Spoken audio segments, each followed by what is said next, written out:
Jail నుంచి బయటకు విడుదలైన బోరుగడ్డ తెలుసు కదా.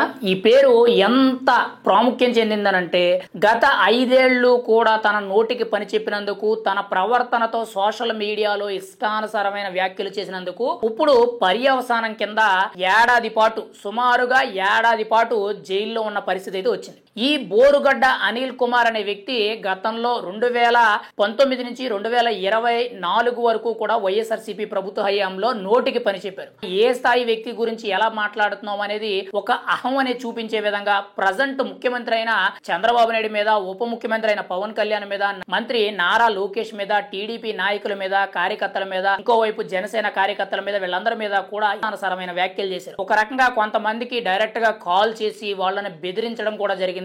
తమకు మద్దతుగా ఉన్న పార్టీ అధికారంలో ఉండేటప్పుడు గుంటూరుకు చెందిన చర్చి ట్రెజర్ కర్నిపూడి బాబు ప్రకాష్ ఎవరైతే ఉన్నారో ఆ వ్యక్తిని బెదిరించడంతో తన మీద మొట్టమొదటిగా కేసు నమోదైంది. అంటే బోరుగడ్డ అనిల్ మీద మొట్టమొదటి కేసు అనేది గుంటూరు అరండాల్పేట పోలీస్ స్టేషన్లో అయితే నమోదైంది. అయితే ఆ కేసులో 2024 అక్టోబర్ 17వ తారీఖున బోరుగడ్డ అనిల్ కుమార్ని అరెస్ట్ చేయడం జరిగింది.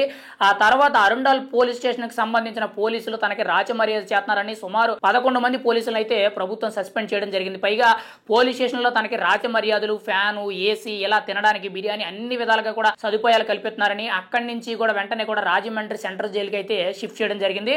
ఆ తర్వాత కొద్ది రోజుల తర్వాత తన తల్లికి ఆరోగ్యం బాగోలేదు అని చెప్పి కొన్ని దొంగ సంతకాలు, దొంగ సాక్ష్యాలు పెట్టుకొని ఆధారాలతో బెయిల్ పైన బయటకు రావడంతో మళ్ళీ అదొక తప్పు కింద, అంటే దొంగ బెయిల్ సృష్టించి బయటకు వచ్చినందుకు బోరుగడ్డ అనిల్ మీద మళ్ళీ వెంటనే కూడా కేసు నమోదు చేయడం, పోలీసులు గాలింపు చర్యలు చేపట్టడం, తనని పట్టుకోవడం అయితే జరిగింది. ఇంకా అప్పటి నుంచి ఇప్పటి వరకు కూడా గుంటూరు జైల్లో తనైతే దాదాపుగా 8-9 నెలల నుంచి కూడా గుంటూరు జైల్లో ఉండడం అయితే జరిగింది. అయితే తాజాగా నిన్న శుక్రవారం తన మీద ఇప్పటి వరకు కూడా నమోదైన కేసులు ఏవైతే ఉన్నాయో సుమారుగా సోషల్ మీడియాలో చాలా మందిని భయపెట్టిందే కానీ, కొంతమందిని డైరెక్ట్ గా భయపెట్టిందే కానీ, ముఖ్యమంత్రి మీద కానీ, ఉప ముఖ్యమంత్రి, మంత్రుల మీద ఏదైతే నోటు దురుసుగా మాట్లాడారో ఇటువంటి పలు రకాల పనుల మీద ఆయన మీద దాదాపుగా 50 కేసులకు పైగా నమోదవడం జరిగింది రాష్ట్ర వ్యాప్తంగా.